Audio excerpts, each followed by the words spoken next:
If you're looking for a book that has a strong female protagonist, some dragons, and definitely some really steamy scenes, then today's book just might be for you. Today, I'll be reviewing Fourth Wing by Rebecca Yarros. Welcome to Spencer Reads Everything. I'm your host, Spencer Duncan, and today we're looking at a book that came out a couple years ago that is solidly in the genre of fantasy with strong female leads and a strong romantic element to it. So let me start by making the obvious point that I'm not the target audience for a book like this. That doesn't mean I can't enjoy it, and I will try to keep that in mind as I give my review of it. Just to give you a quick plot summary of it, the main character and the person that's telling the entire story, it's all told from first person, is Violet Sortingale, and you find out early on that she considers herself to be pretty weak.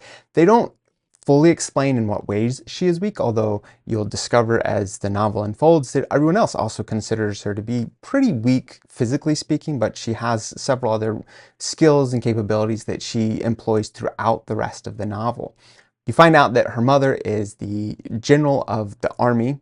I'm not entirely sure what army. They do have a country that they come from, but there's not actually a lot of detail given in terms of the country that they live within. All you know is that they are constantly fighting with the surrounding territories. At least they have justifications for why it is that they're fighting with the surrounding territories. And so throughout the whole novel, there is definitely a through line of a lot of violence, examining why it is that they do the things that they do, and it is a way of helping to clarify or at least explain why they have dragons, why it's so violent, and why it even has at times essentially a post-apocalyptic feel to it in terms of the rate of death and devastation and the interaction with the rest of the world. At the very beginning, Violet is forced by her mother to choose to become a dragon rider, at least to enter into the dragon rider profession.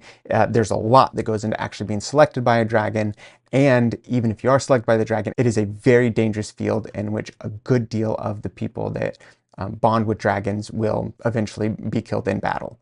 They don't have a very long lifespan. Violet, forced by her mother to enter the riders, she originally wanted to be a scribe. That's what she had trained as, that's what her father had been, and that's what she really loved doing, but she is forced by her mother to go through the incredible ordeal of becoming a dragon rider.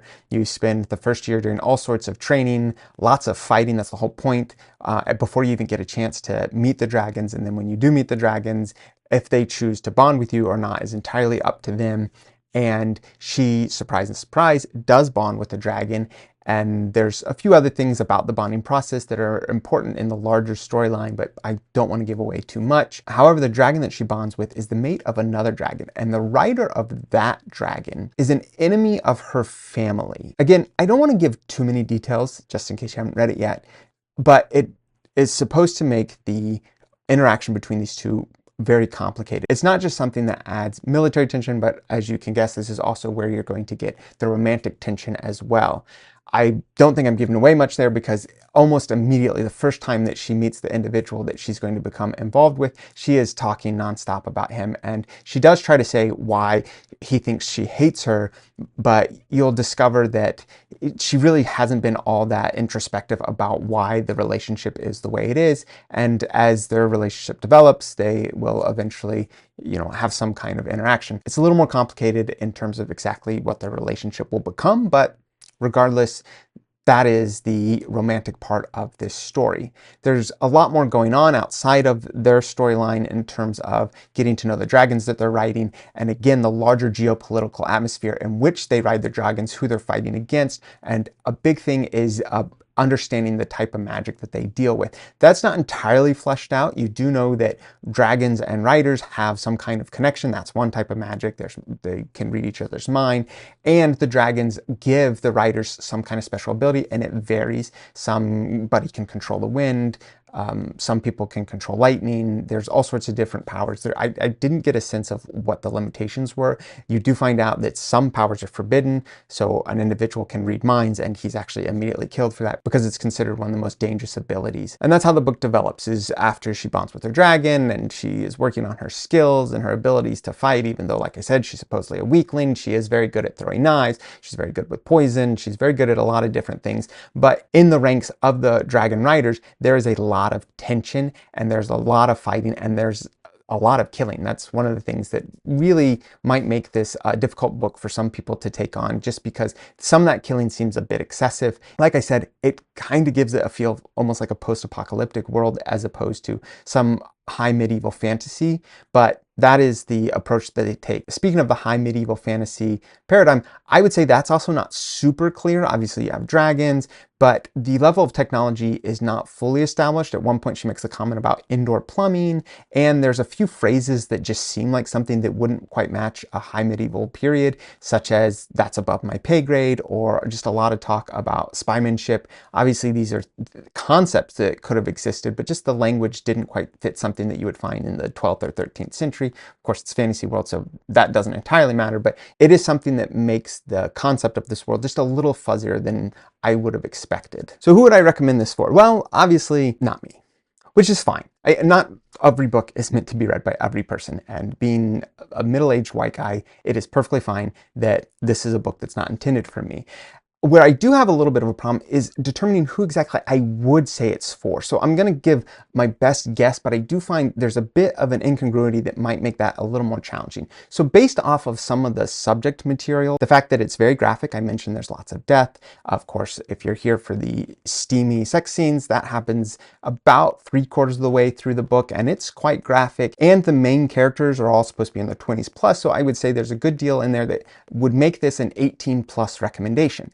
However, I felt like the quality of the writing was just a little less than that. And I don't mean that as an insult to the type of writing, but I meant that the dialogue and just some of the attitudes reflected much more of a high school feel or even a middle school feel. And so there's that little bit of incongruity that I would have a hard time saying who exactly I recommend this for. I feel like much of the writing is intended for a slightly younger audience, but then there is definitely that material in there that I would say this needs to be for someone that's, again, 18 plus. And that would probably be one of my biggest criticisms and one of the hardest things that I would have in terms of saying who I think it's for. Another criticism that I have, and I thought that the novel generally improved as it progressed, but there were definitely a few times where I thought that it just needed one more good editing just to get rid of just some loose sentences in there that I did not think were well thought out, that just a few more minutes could have given you a much better outline. There's one point where a character says, "You're dead, Sorengale, and I'm going to kill you." And they repeat that. And I'm like, we do understand that that makes zero sense, right? And I'm not trying to be some kind of grammatical prescriptionist here. That doesn't make any sense to say that. That's an absurd way to phrase that. And I found several lines that were like that I thought, this really could have just done a little more editing. And like I said, I didn't think the dialogue was amazing. Violet considers herself witty, but really her wit is just her being sarcastic, which I don't think comes through very well in a book like this. And so again, that would suggest to me it's written for a slightly younger audience. But I could be wrong about that. Maybe there's plenty of 20-year-olds out there that read this and think, no, this is exactly how I sound, or this is exactly how I talk. That wouldn't be my experience, but I could be mistaken in that regard. And again, the fact that it's not written for me and I'm not the target audience means that I can only say so much about that. I did enjoy the fantasy world that was being built. It was a little bleak, and there was a little more detail that could have been fleshed out just a little better to fully understand the major conflict that's going on. But I definitely enjoyed the overall development of this fantasy world, and I enjoyed the ideas that were being presented and the larger narrative that was being developed that is going to work out in a much more interesting way in the subsequent books. And I look forward actually to the subsequent books, even if I can't say that I cared much about certain things. Like obviously most of the romantic element tropes, I'm just going to roll my eyes at. That's fine because it's not meant for me, and so I'm okay with that. There are some tropes that I didn't actually think were particularly well done. But again, since they're not intended for me, I don't know if my opinion matters whatsoever on that. I didn't think that the relationship with Xaden, the person that she eventually ends up involved with, again, sorry, spoiler alert, I didn't think that it matched how she kept describing it initially. She insisted that he hated her, he wanted to kill her, but he actually never does anything to prove that at any point. And so it's one of those moments where you're just like, well, I feel like you're just not reading the room very well. And I find that problematic in terms of people's supposed powers of perception. If you're here for the overly graphic scenes of intimacy, those aren't going to be until about 3/4 of the way through the book. since this isn't for me. I don't know if that's typical. I don't know if people prefer that you're building up to that. I don't know. But just to be aware if this is one of the reasons why you're coming to this book. And then there are a few more scenes after that, but that is the first real time that she goes in incredible detail. And it was clearly something that she was working towards. Who wouldn't I recommend this for? Well, most people.